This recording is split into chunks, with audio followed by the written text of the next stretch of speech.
জীবনে অন্যের গল্প তো অনেক শোনাইছি আপনাদের, কিন্তু আমার জীবনের কি গল্প আপনারা শুনছেন? কখনো কিন্তু আমি আপনাদের মাঝে আমার জীবনের গল্পগুলো তুলে ধরি নাই। তাই আজকে আমার জীবনের কিছু গল্প নিয়ে আপনাদের মাঝে উপস্থিত হইলাম।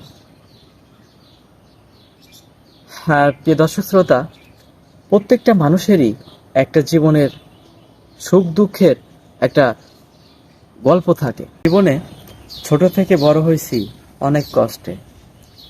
আসলেই কের কপালে সুখ সয় না, আর কের কপালে দুঃখ সয় না। আর কষ্ট কিন্তু সারা জীবনই থাকবে, সুখ কিন্তু সারা জীবন থাকে না। সুখ হচ্ছে ক্ষণস্থায়ী, আর দুঃখ হচ্ছে চিরস্থায়ী। তেমনি আমার ভিতরে এমন একটা দুঃখ আছে যে সেটা সারা জীবনের মতো অন্তরের ভিতর আছে। সেটাই আপনাদের মাঝে আজকে তুলে ধরব।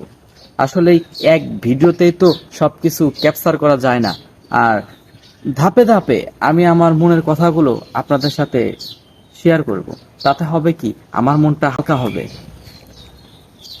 হ্যাঁ, এই যে সামনে রমজান ঈদ, আসলেই অনেক মানুষই কিন্তু কেনাকাটা শপিং কিন্তু হয়ে গেছে।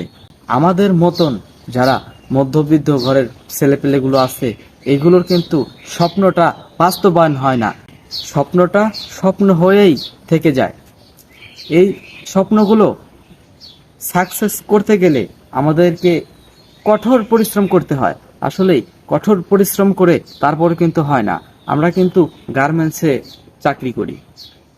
চাকরি করি, যখন মেশিন চালাই তখন কিন্তু মনে হয় যে এই মাসের স্যালারি পেয়ে আমি এটা করব, ওইটা করব, ওইটা কিনবো, মনের একটা আবেগ, তখন অনেক অনুভূতি জাগে।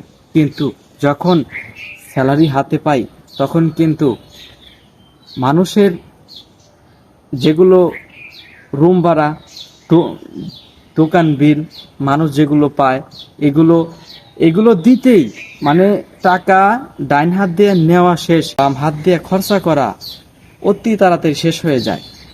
বাসায় না পৌঁছাইতেই টাকা কিন্তু শেষ হয়ে যায়।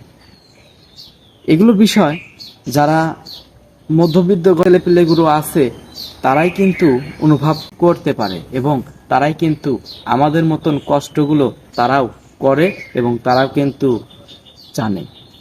তাই একটা কথাই, আপনারা যাদের ফ্যামিলির অবস্থা ভালো, আপনারা টাকা পয়সা নষ্ট না করে, বাবা মার উপরে না অত্যাচার করে, নিজের প্রতিষ্ঠিত হওয়ার জন্যে যেটা প্রয়োজন সেই কাজগুলোই আপনারা করেন।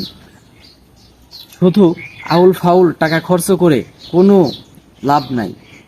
তাই আপনাদের কাছে একটাই অনুরোধ থাকবে যে টাকা পয়সা যদি এখন আমাদের বয়স উঠতি বয়স, আমরা যদি এখন টাকা পয়সা না ধরতে পারি, আমরা কিন্তু বৃদ্ধ হয়ে গেলে তখন আমাদের দুঃখের সীমানা থাকবে না।